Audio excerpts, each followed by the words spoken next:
Mas que Lázaro estava. E eu sei que essa é uma palavra que é bem conhecida na palavra aqui por todos, né? Todo mundo já ouviu falar dessa história de Lázaro, né? Mas tem algumas coisas nessa história que me chamam a atenção. E aí eu fui estudando, né? Eu ouvi a voz do Espírito Santo falar, sai para fora Lázaro. Vou ter que estudar esse negócio, né? Senão eu vou dormir mal, né? Aí eu fui para a palavra, li a palavra, no outro dia acordei, fui estudar. Então quem tiver a Bíblia, eu convido vocês a abrir a palavra lá em João, capítulos 11. E aí hoje a gente vai fazer um pouquinho de leitura aí. Dos versículos 17 até o 44. Amém, irmãos? Mas os irmãos vão tomar o assento, viu?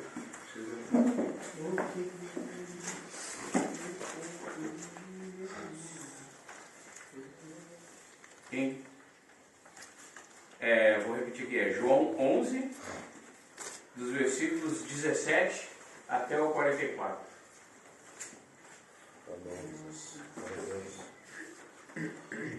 Amém? Amém? Diz assim a palavra lá no 17. Ao chegar, Jesus verificou que Lázaro já estava no sepulcro havia 4 dias. Betânia estava a cerca de 3 quilômetros de Jerusalém. E muitos judeus tinham ido visitar Marta e Maria para confortá-la pela perda do irmão. Quando Marta ouviu que Jesus estava chegando, foi encontrá-la, mas Maria ficou em casa. Disse Marta a Jesus: Senhor, se estivesses aqui, meu irmão não teria morrido. Mas sei que, mesmo agora, Deus te dará tudo que pedires. E disse-lhe Jesus: o seu irmão vai ressuscitar. Marta respondeu: eu sei que ele vai ressuscitar na ressurreição do último dia. Disse-lhe Jesus: eu sou a ressurreição e a vida. Aquele que crê em mim, ainda que morra, viverá. E quem vê e crê em mim, não morrerá eternamente. Você crê nisso? E ela lhe respondeu: sim, Senhor, eu tenho crido que tu é o Cristo, o Filho de Deus que devia vir ao mundo. E depois de dizer isso, foi para casa e, chamada à parte, Maria disse-lhe: Mestre, está aqui e está chamando você.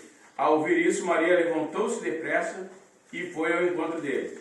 Jesus ainda não tinha entrado no povoado, mas estava no lugar onde Marta o encontrava. Quando notaram que ela se levantou depressa e saiu, os judeus que estavam confortando em casa seguiram, supondo que ela ia ao sepulcro para ali chorar. Chegando ao lugar onde Jesus estava, vendo-lhe Maria, prostrou-se aos seus pés e disse: Senhor, mesma coisa que Marta, se estivesses aqui, meu irmão não teria morrido. Ao ver chorando Maria e os judeus que o acompanhavam, Jesus agitou-se no espírito e se perturbou-se. Onde colocaram? Perguntou ele. Venha e vê, Senhor, responderam eles. Jesus chorou. Então os judeus disseram: vejam como ele o amava. Mas alguns deles disseram: ele que abriu os olhos do cego não poderia ter impedido que esse homem morresse? Incredulidade do homem sempre, né? Jesus, outra vez, profundamente comovido, foi até o sepulcro. Era uma gruta com uma pedra colocada à entrada. Jesus disse: tirem a pedra. Disse ele. Mas Maria disse: irmã do morto, Senhor, já ele cheira mal, pois já faz 4 dias que está aí. Disse-lhe Jesus: não lhe falei que, se você cresce, viria a glória de Deus? Então tiraram a pedra. Jesus olhou para cima e disse: Pai, eu te agradeço porque me ouviste. Eu sabia que sempre me ouves, mas disse isso por causa do povo que está aqui, para que creia que tu me enviaste. Depois disso, Jesus bradou em alta voz: Lázaro, venha para fora.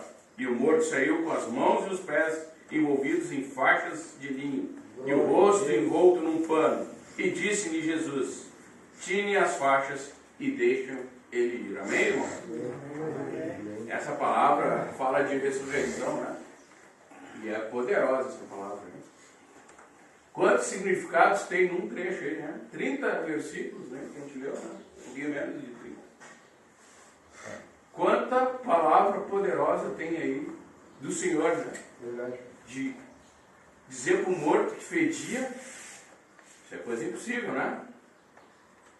O cara já estava 4 dias ali, como a própria irmã disse, né? Senhor, já faz 4 dias que ele está aí, já deve estar cheirando mal.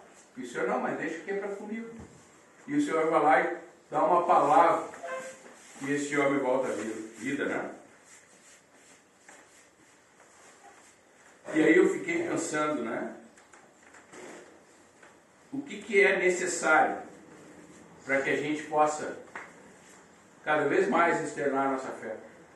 Que Jesus, de alguma maneira, quando ele disse assim, ó, a palavra diz lá em 11:42, que ele diz assim: Pai, tudo que eu peço no secreto, o Senhor me atende, né?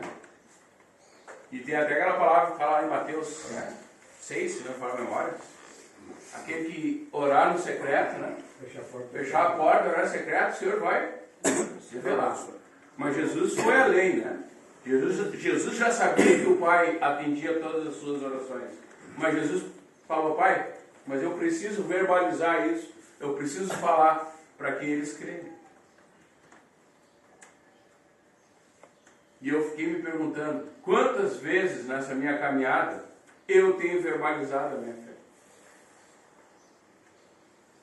Tem até uma palavra que diz lá em João 1:14-17, que diz que Jesus é o verbo que se fez carne entre nós. Por que é o verbo, né? O que a gente aprende na escola que é verbo, né? Verbo é ação, né? Por isso que fala oração, né? Orar com ação. O verbo. E uma coisa que mais me chama a atenção é que o verbo ele é atemporal, né? Porque Jesus era, ele é e ele há de ser. Jesus está no passado, está no presente e Jesus é o futuro. E a gente aprende na escola, né, que o verbo a gente conjuga, né, no passado, no presente, no futuro. E Jesus conjuga esse verbo até hoje. Ele verbaliza até hoje. O que a gente está fazendo até aqui, os louvores, os cânticos, as oportunidades, eu aqui, depois nos cultos, aonde tiver 2 ou 3 reunidos, isso é ação, é verbo, é vida. Ou será que se a gente for no cemitério, há vida lá? Há alguma ação lá no cemitério? Só quando vão lá enterrar alguém, né? Eles fazem o sepultamento, fechou a cova, vai todo mundo embora e estão esperando o próximo sepultamento, ter algum movimento. Senão não tem lá. Se ninguém morrer naquele cemitério lá vai estar lá de vez em quando o coveiro limpando. É o máximo de vida que tu vai ver no cemitério. Agora, eu vou fazer uma brincadeira. Vai numa escola, onde tirar as crianças lá correndo, brincando, brigando. Lá é cheio de vida, porque é cheio de ação. Quer ver coisa mais triste? Tu ir para o hospital, irmão. Está todo mundo na cama ali, esperando a morte. Na semana, ainda ontem eu falei com um amigo meu, que ele estava falando, né? Que alegria, a gente tem que ter alegria, né? Mas estava com um pouco assim, mas a gente precisa ser sério. Eu falei: não, irmão, ser sério é levar as coisas de Deus com responsabilidade. Agora, eu não preciso ser rabugento para deixar de ser sério. Eu posso ser sério sendo bem-humorado. Seriedade tem a ver com o meu compromisso, não com o meu estado de espírito, se eu sou rabugento ou se eu sou um cara... Que eu conheço um monte de cara que é sisudão, só que não tem compromisso nenhum com as coisas de Deus. Que seriedade é essa? Será que é sério? Acredito que não. Que se ele fosse um homem sério, mesmo sendo bem-humorado, brincando, levando alegria para os outros, quando tem algum compromisso com Deus, com o casamento, com o trabalho, com a família, isso é ser sério.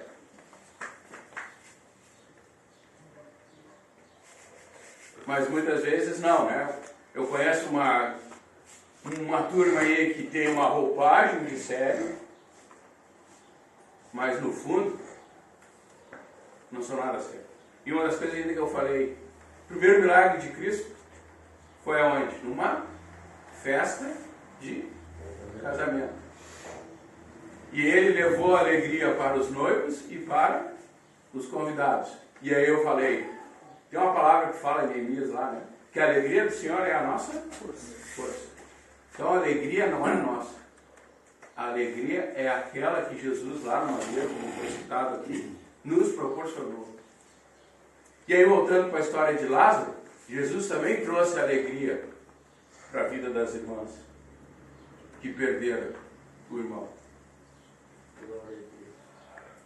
Porque algumas vezes na vida, irmãos, a gente age que nem Maria e Marta, né? Que elas diziam assim, pá, se o Senhor estivesse aqui, certamente o Senhor curasse. Mas aí Jesus ainda afirmou, né? Não, mas eu estou falando para vocês que ele vai ser ressuscitado. E as irmãs, né, crendo numa questão religiosa, e todos nós somos assim, né? Ah, sabemos que o Senhor ressuscitará ele no último dia. Aí Jesus olhou assim, não, elas não entenderam ainda. Eu vou além da cura. Jesus vai além da cura, irmão. Aqui, o período de tratamento é período de cura. Mas Jesus, se apropiem disso. Coloquem isso nos seus corações. Jesus vai além da cura. Jesus vai na restauração, na ressurreição de sonhos, de projetos interrompidos, de projetos que podem ser e deverão ser ressuscitados. A cura é parte do processo, mas avançar sobre a cura, isso é sobrenatural, irmãos. Isso ninguém pode meter a mão. Mas falar em meter a mão, como Deus é tão maravilhoso, e ainda ontem eu citei isso quando eu compartilhei esse devocional lá com a igreja. Deus, mesmo sendo todo poderoso, Ele gosta de trabalhar no coletivo. Porque Ele é um Deus de relacionamento, Ele é o Deus do coletivo. A gente não vê uma obra, tanto é que eu já citei uma vez que Jesus, quando manda pregar o Evangelho, né, Ele não diz assim, ô irmão, vai lá tu sozinho e prega o Evangelho. Não, é de 2 e 2. O que Jesus diz? Quando tiver 2 ou mais, assim falamos? Ele não diz assim, quando tu estiver sozinho eu vou estar ali contigo. Embora também esteja. Mas a obra, a unção, está na comunhão. Aí uma coisa que me chama muita atenção, que Jesus diz assim, ó, para os discípulos lá, né? Pô, vai lá e remove a pedra. Aí eu fiquei me perguntando, o que são as pedras da minha vida? E a gente pode fazer uma alta reflexão aqui. Cada um de nós pode saber o que são essas pedras, né? Eu posso aqui dar como exemplo, né, que as nossas pedras é a nossa soberba, a nossa vaidade, o nosso orgulho, talvez a nossa vergonha. Tudo isso é pedra no caminho. Mas aí Jesus mesmo assim diz assim, não, eu vou usar a minha igreja, eles têm que remover essa pedra. E às vezes Deus convoca homens e mulheres de Deus para que eles, em conjunto com Deus, removam essas pedras. Para quê? Para que o sobrenatural de Deus entre. Porque assim, irmãos, enquanto eu não tratar o meu orgulho, a minha vaidade, a minha soberba, ou talvez até a minha vergonha, porque a gente se sente envergonhado, a palavra não vai penetrar. Porque vai ter sempre a minha razão humana não vai deixar o sobrenatural. É uma pedra. Agora, no momento que eu tiro essa pedra, a palavra vem. E aí foi que Jesus falou, né? Lázaro, saia para fora. Uma palavra verbalizada. Lázaro, saia para fora. E Jesus não falou qualquer palavra. Mas aí a gente é que nem as irmãs lá, né? Pá, senhor, mas já faz 4 dias que o nosso irmão morreu. Já deve estar até fedendo, né? 4 dias, né? Nunca ninguém fez exumação de corpo? Já fez?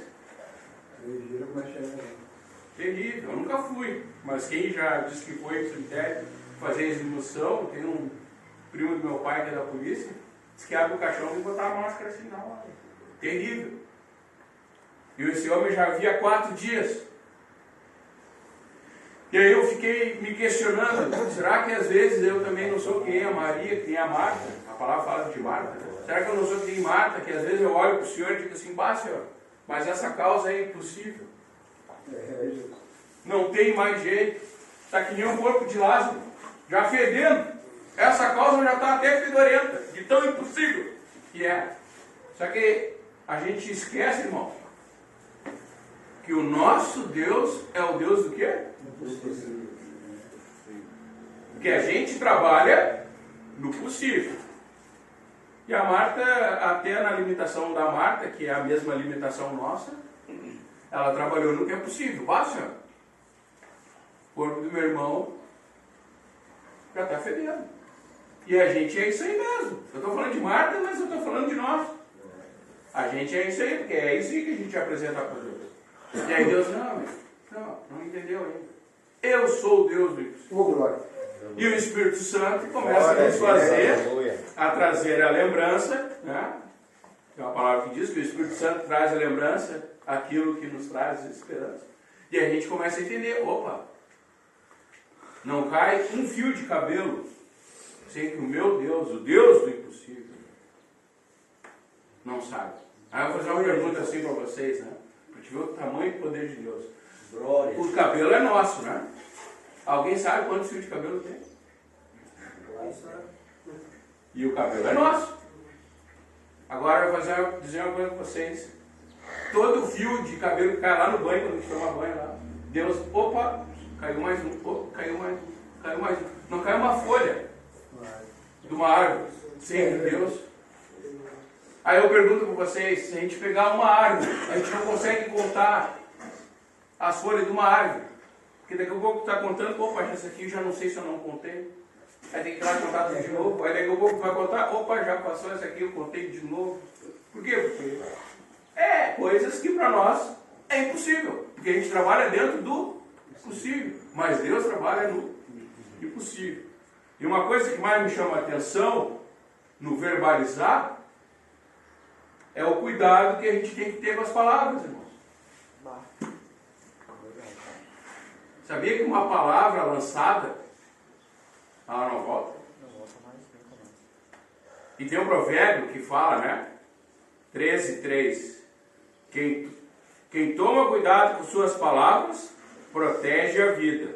Mas quem fala demais, acaba arruinando a sua vida. Olha só.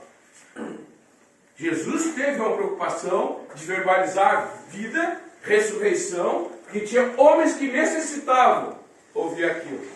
Agora eu pergunto assim para vocês, incluindo eu, quantas e quantas vezes verbalizamos coisas que não deveriam ser verbalizadas? Falamos coisas que não deveriam ser faladas.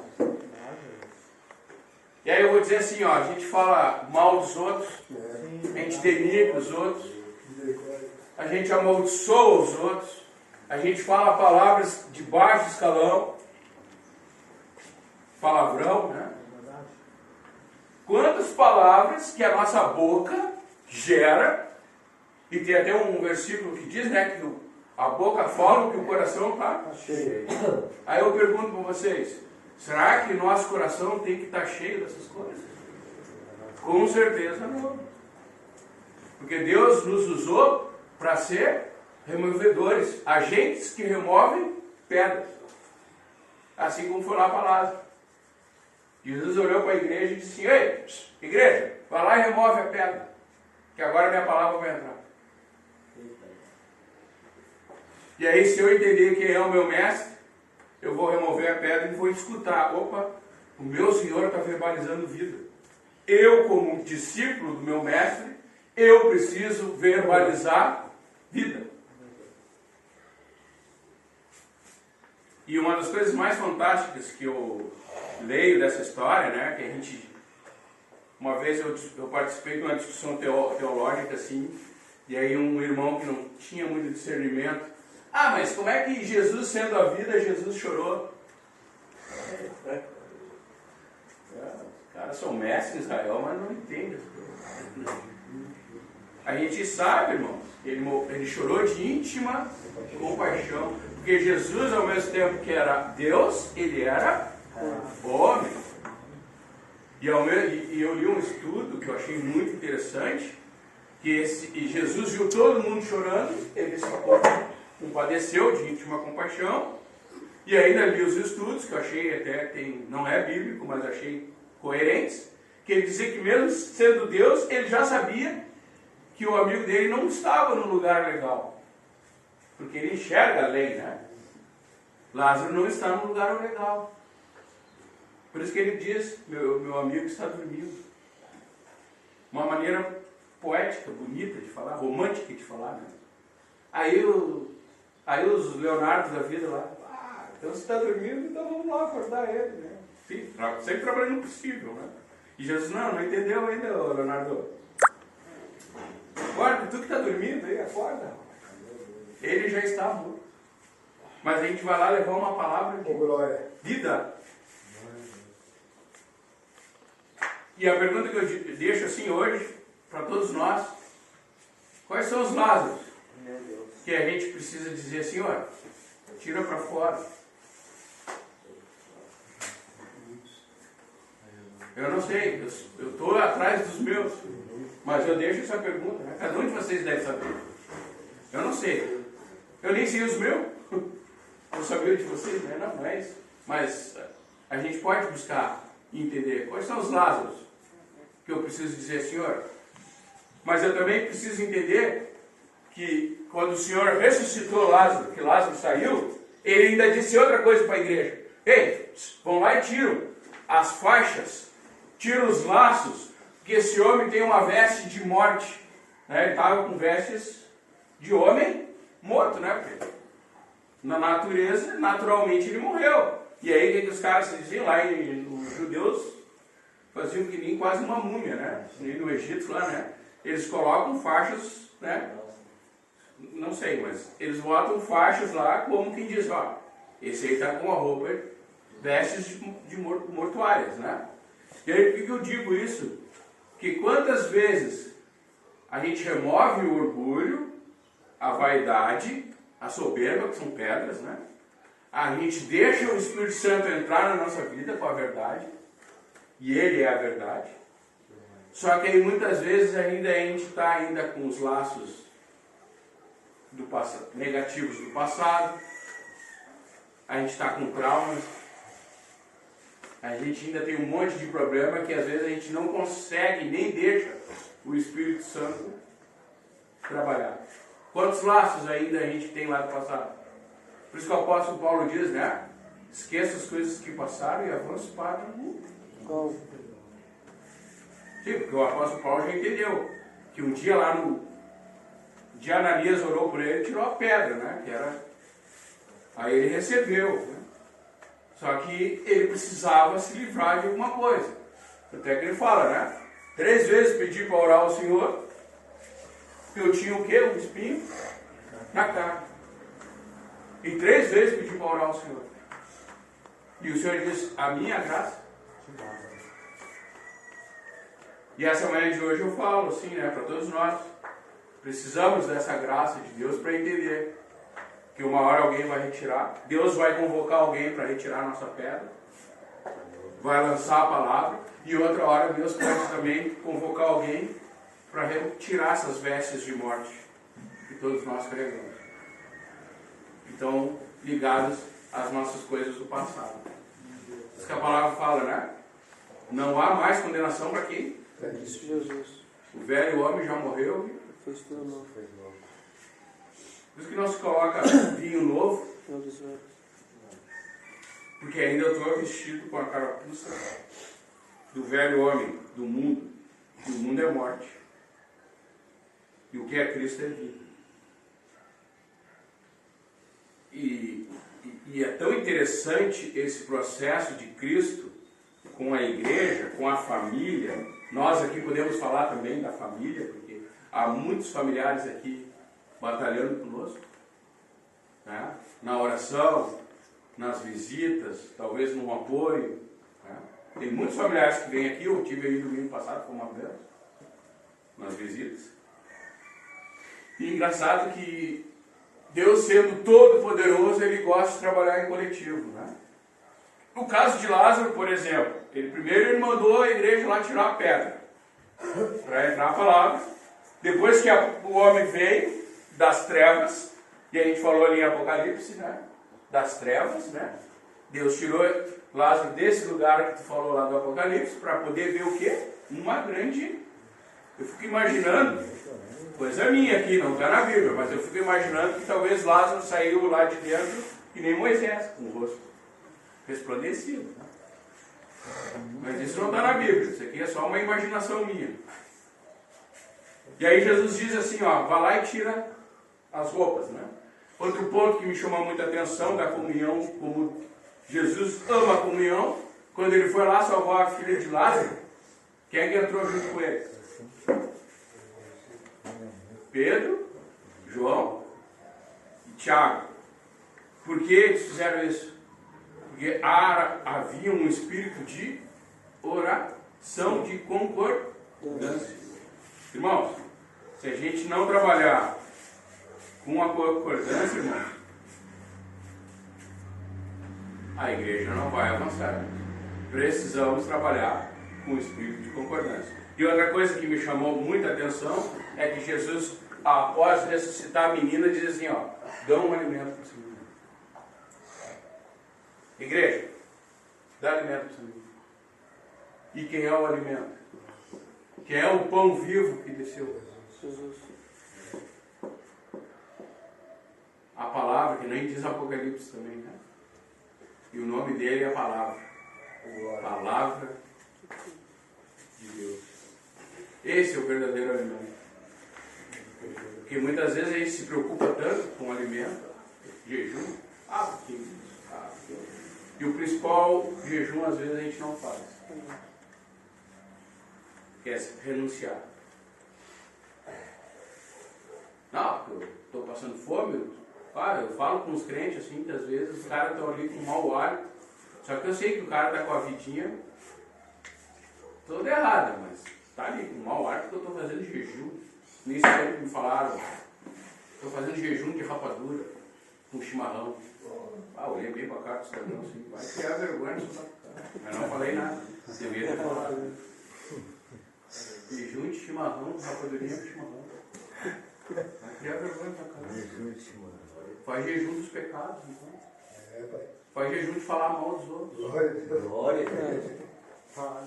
Mas qual é o alimento?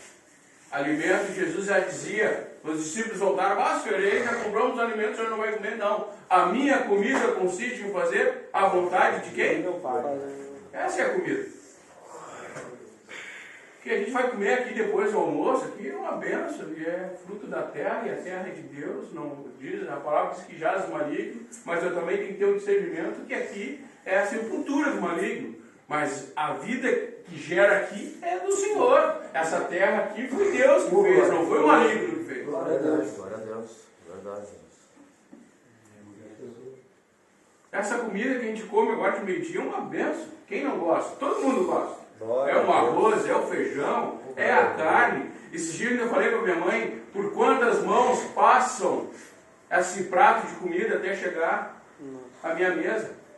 É o arroz que foi plantado num lugar, o feijão que foi em outro, a alface que vinha em outro, o boi ou o porco ou a galinha que foram criados em outro lugar, aí alguém transportou, alguém vendeu no supermercado, alguém sacou, minha mãe fez, pimba, está na minha mesa.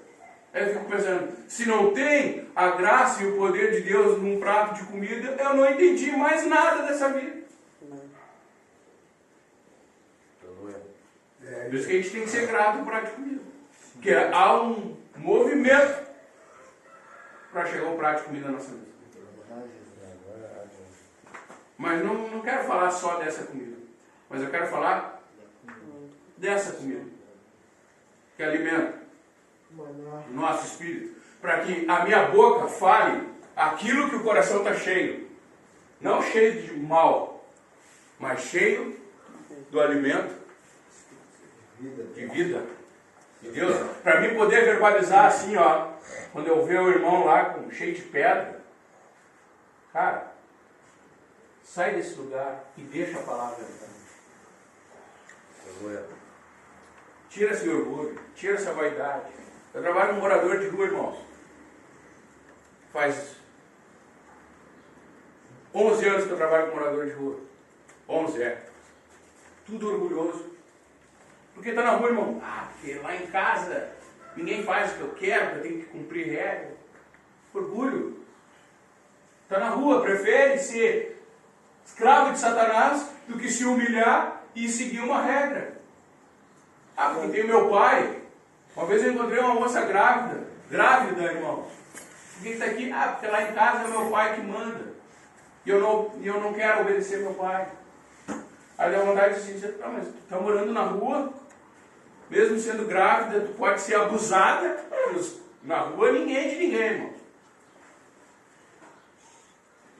Aí porque tu não quer seguir o teu pai, tu prefere estar na rua aí, podendo ser abusado por qualquer homem todas as noites. Se tem AIDS, se tem sífilis, se tem gonorreia, não importa.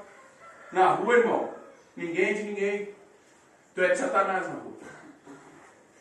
E ela preferia isso. Soberba, orgulho. Isso eu estou dando um exemplo. Tem um monte de outros exemplos que eu podia dar. Pedras. Pedras que a gente precisa ser removidas.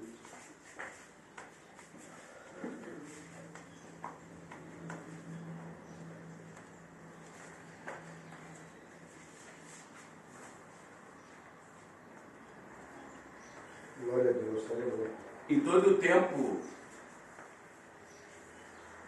da ressurreição, irmão, há sempre um consolo do Senhor, irmão. Semana passada a gente falou de deserto aqui, né? Há uma consolação de Deus, até mesmo nesse tempo. Porque antes de Jesus mandar remover a pedra e mandar chamar Lázaro, Jesus ainda consolou as irmãs, né? Irmão. E a nossa vida às vezes é assim. Por isso que a gente tem que estar na comunhão, irmão. Porque um dia eu vou ser o agente de remover a pedra, de tirar essas faixas, esses laços da morte que está na vida de cada um aqui. Mas vai ter um outro dia que quem vai precisar da igreja sou eu. Um dia eu vou precisar que Deus mande, né, a convocação da manifestação dos filhos de Deus. Dizer assim, vai lá, meu filho também está precisando. Verdade. Eu gosto muito daquela passagem de Pedro lá, né? Que estava passando e o coxo pediu ajuda. E Pedro... Aí eu fiquei um dia pensando, um dia eu sou Pedro, mas quem sabe no outro dia, espiritualmente falando, eu também sou o coxo. Eu preciso que algum Pedro passe. Não ia dizer que a gente é super-herói, Superman. Superman é no desenho lá, na Liga da Justiça. Ser humano que é cristão de verdade, que tem amor a Cristo e tem humildade. Glória a Deus. Um dia a gente ajuda, mas no outro dia, quem sabe, é nós. É verdade. Que estamos precisando de ajuda. Por isso que Deus trabalha na comunhão.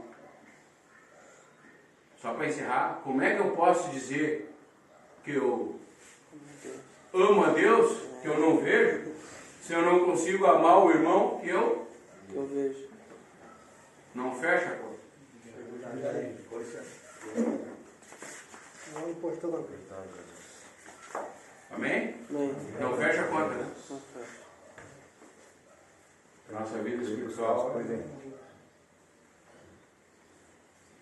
Quero terminar então dizendo assim, ó. João 11:43. Hoje eu vou terminar com esse versículo. E tendo dito isto, clamou com grande voz, Jesus dizendo, Lázaro, saia para fora. Amém, irmãos? Amém. E aí eu deixo essa reflexão aí para vocês, né? Para todos Glória nós. a Deus. Qual é os Lázaros que a gente